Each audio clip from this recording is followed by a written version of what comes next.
right, I will call this regular City Council meeting to order, September 10th, 2024. If you could please stand for a prayer and moment of silence and the Pledge of Allegiance with Mr. Cook. Thank you. Before we begin, I would ask everyone to pray for the Sharonville Fire Department and for one of our own firefighters.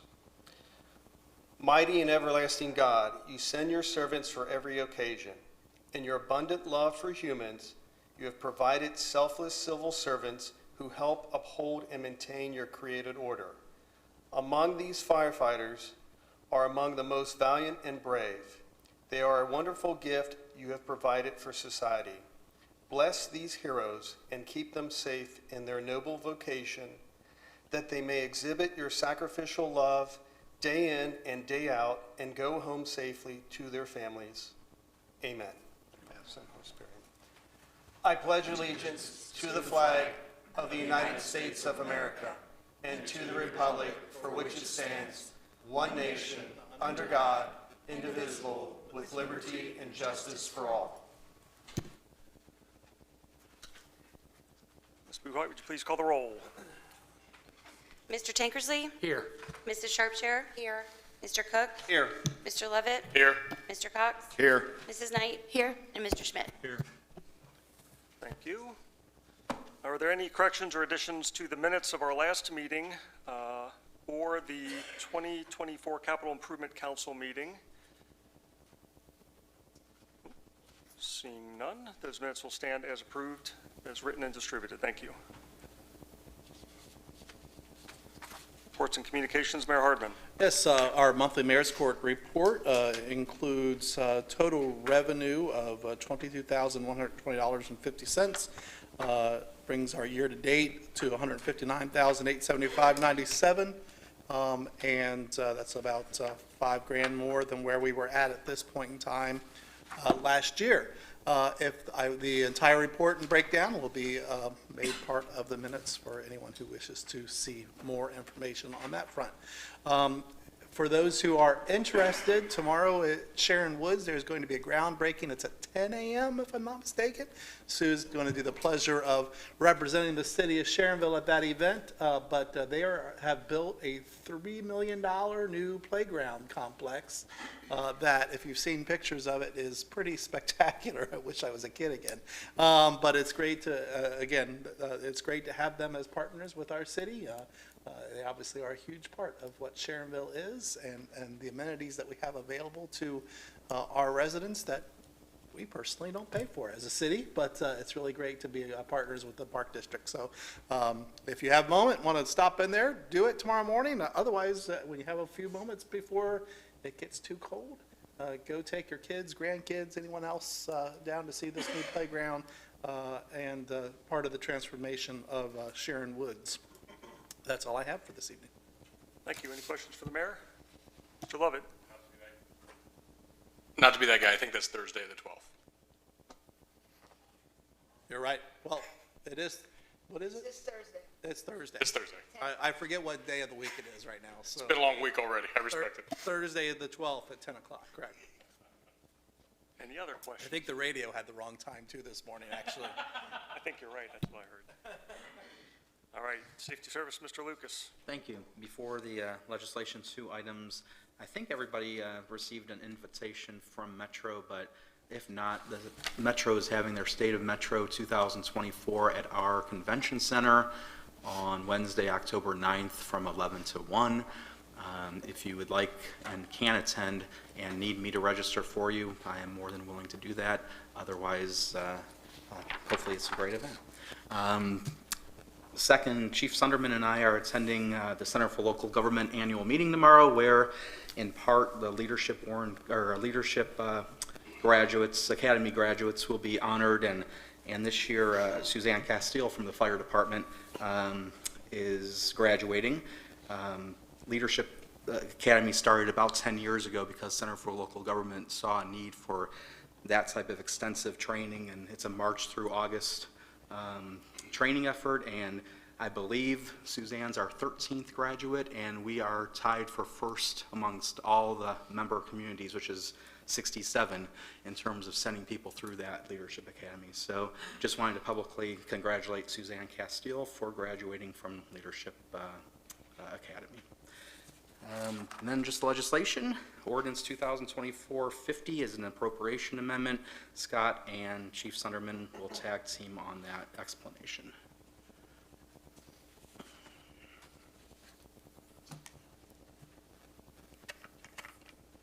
Good evening. There are three primary things that go on in the appropriation ordinance. First is the increased appropriations in the 405 Firehouse Improvement Fund. That's kind of on behalf of Chief Sunderman. The cost of the roof was more than anticipated in our original estimate that was used in the budget. So that's to cover those additional costs and get that contracted. He's here if you have any questions about that. The second piece is the ARPA Wellness Grant. The ARPA Wellness Grant was of the three ARPAs that we got through Ohio EMA last year. We had the two staffing, one for police, one for fire.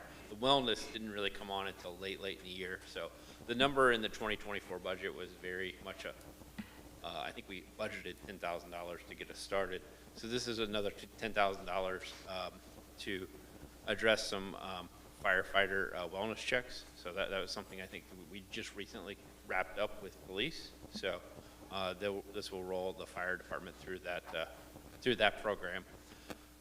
The third item hits a handful of funds there, and that is just some cleanup of our TIF and our PACE funds. So that's where we're getting county property tax dollars related to TIF or PACE, and we're responsible for passing those on to either the developer, the lender for PACE, or the school districts. So in some of those cases, like PACE, we had a project that came on late last year, so we didn't get that properly addressed in the 24 budget from the shift in 23. Some of the TIFs are starting to shift. Anchor properties we're responsible for, pass every dollar on, and so we have to budget that one for the nickel, or we'll be asking for the nickel. And so that one I expected two even settlements between first and second, and the second was substantially lower than the first. So that was one of the deducts on there. So a couple other things. The downtown TIF is actually doing it's seeing quite an increase in 2024. So I actually just got a report from the county today to do a little bit of research on what's kind of causing some increases and decreases in the TIF. So that's what those changes are for, is to pass those dollars on to the school or the developer. So, any questions about any of those items?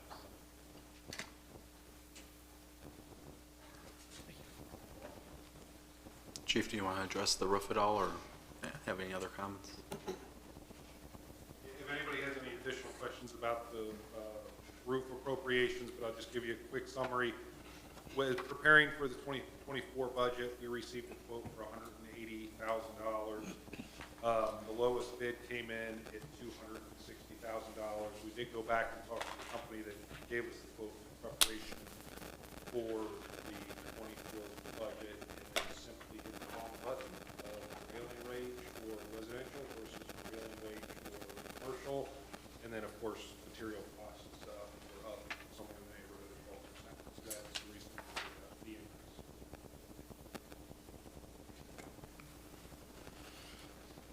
Okay, ordinance 2024-51E is a salary ordinance amendment. Again, Rachel and Chief Sunderman will likely tag team on this.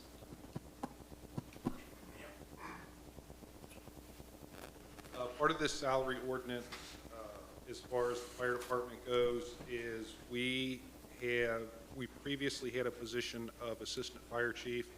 That position hasn't been filled since 2021. When Chief Mackey retired, we promoted a 4th battalion chief, and the thought was to have one of the 4 battalion chiefs rotate into a 40-hour week while the other 3 were running a unit day, and then rotate that every year. We found that while that looked good on paper to have more people ready to take over the fire chief's position, in practicality it just hasn't worked out as well as we had hoped. So I'm requesting that we change that title from assistant chief to deputy chief, which would indicate a true second in command, and then that would back down our number of battalion chiefs to 3. So this is kind of two-part, changing the title from assistant chief to deputy chief, and then promoting a deputy chief, and then reducing down to 3 battalion chiefs.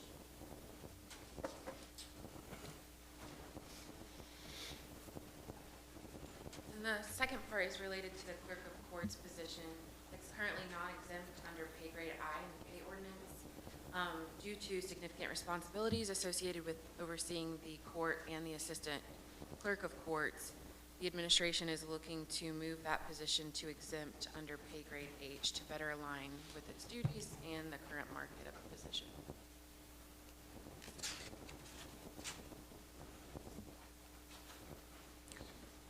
Okay, ordinance 2024-52E is our annual high grass property assessment ordinance. Steve's here tonight to answer any questions. Steve, this may be a good opportunity just because we have 2 new members of council just to talk about the process and as well as for the public purpose. But Don't beat me up too hard. I brought in reinforcements. Now, this is our annual tall grass and weeds ordinance, assessment ordinance, authorizing us to submit to the county the payments that were not received for grass that the department cut through the year from our code enforcement cases. Our code enforcement sends out a letter, you get an opportunity to cut the grass. If they don't cut the grass after so many weeks, Public Works is sent to cut the grass. At that point, we send them a bill. We actually got more payments received this year than we have in the past, but we frequently do not get paid on that bill. And we have the authority through the Ohio Revised Code, if you provide us that authority, to place those bill costs as an assessment on property taxes. So what this ordinance is you're going to allow us to submit this to the auditor to place the fees on their property taxes. They would collect those fees and send them back to the city to cover those payments and the fees that were not paid. That's the decent explanation. That's how I understand it. Any questions? Thank you. and that's all for the legislation this year. All right, thank you. I have no report this evening. Clerk of Council, Ms. Buhite. No report. Thank you. Law Director, Mr. Lippert. Nothing to report unless anybody has any questions. All right, seeing none. At this time, are there any residents desiring to be heard before council this evening?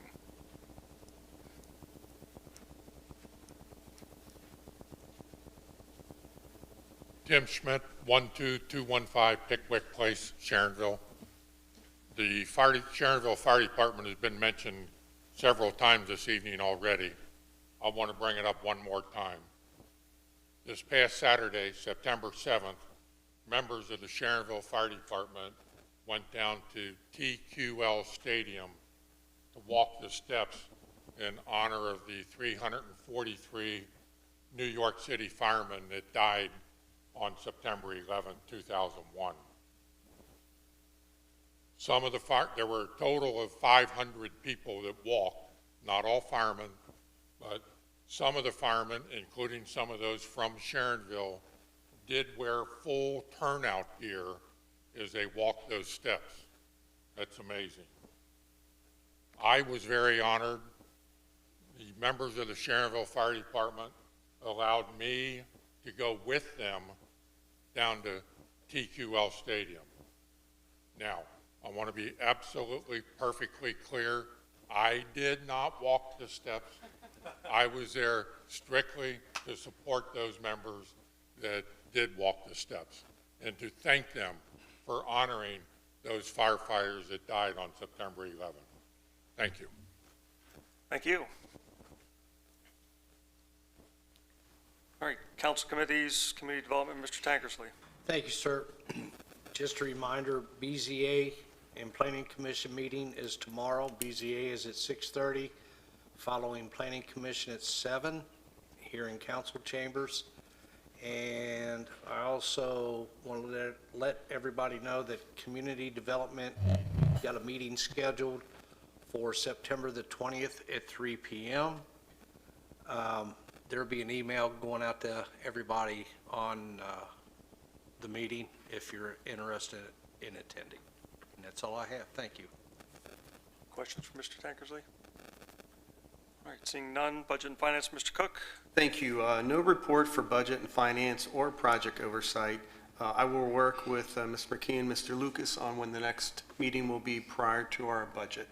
Thank you. Thank you. Any questions for Mr. Cook? Community Services, Mr. Levitt. Thank you. My report is on file with Ms. Buhite this evening. I do want to mention that just recently it came up, soccer season's in full swing, which is great. There are more teams than we're used to. So it just kind of came up yesterday and today that we are working on, the rec center is working on restriping another field up at Kemper to be able to move some practices over there just to make things work a little better. We looked at Burke Field originally, but they felt it was probably just better for everybody if we could get another one at Kemper instead of moving it over to Burke. So, thank you. Thank you. Any questions for Mr. Levitt? Seeing none, honored citizens, Ms. Knight. Yes. Tonight I'm honoring September 10th, 2001. I have a little something I'd like to read, if that's okay. 246 people went to sleep in preparation for their morning flights. 2,606 people went to sleep in preparation for work the next morning. 343 firefighters went to sleep in preparation for their next shift. 60 police officers went to sleep in preparation for morning patrol. 8 paramedics went to sleep in preparation for the morning shift of saving lives, and 1 canine went to bed a good boy. None of them saw past 10 a.m. the next morning, September 11, 2001. In a blink of an eye, their lives were cut short.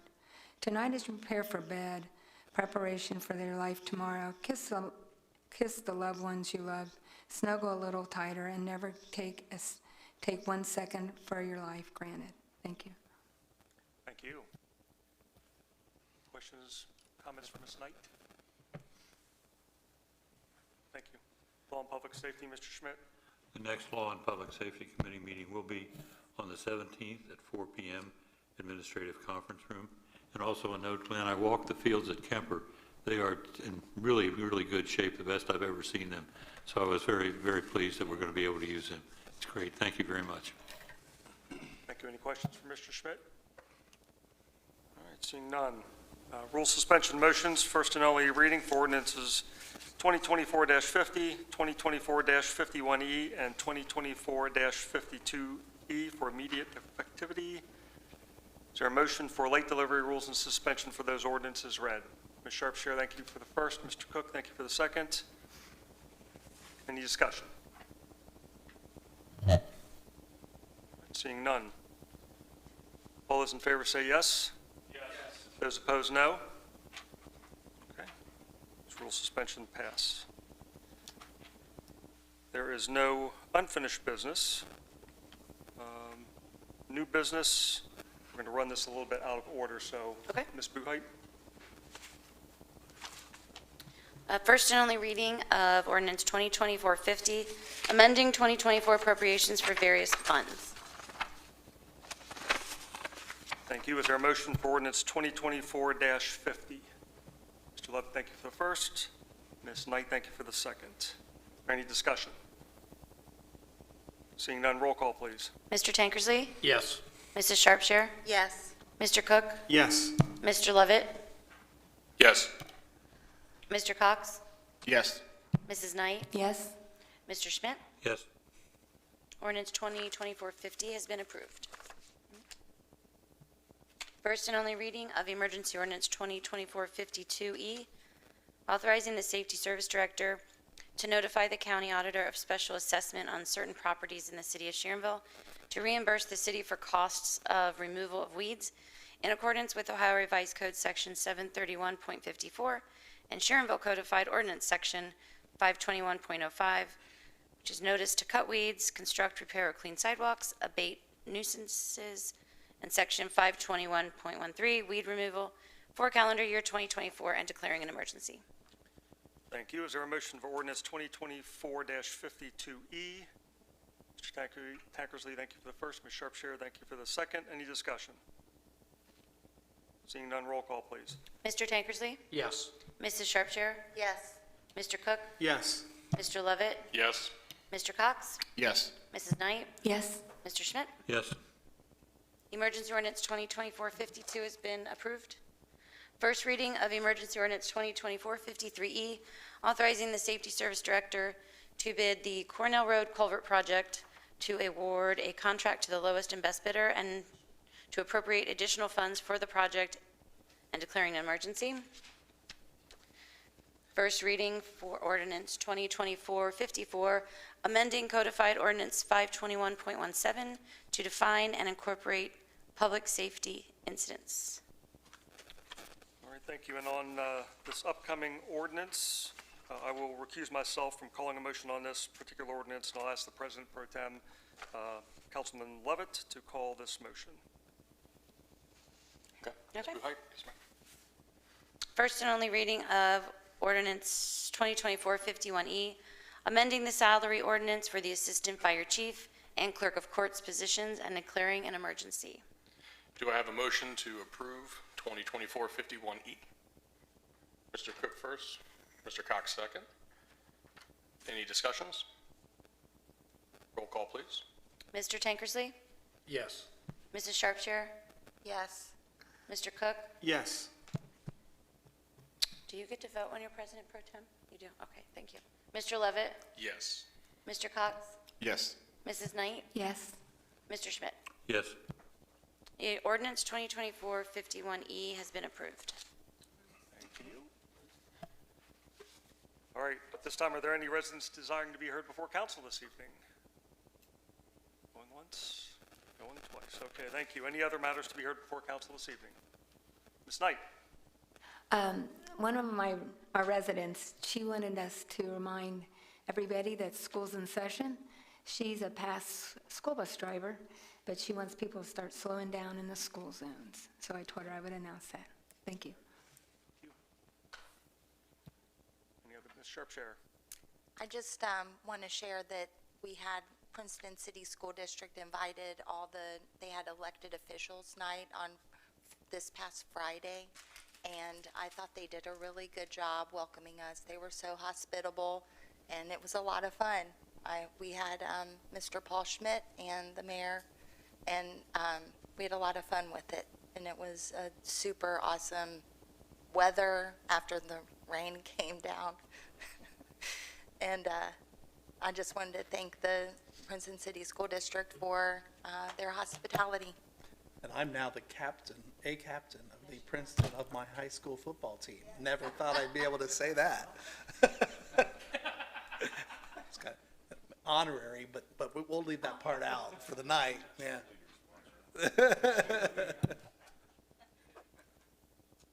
Any other business?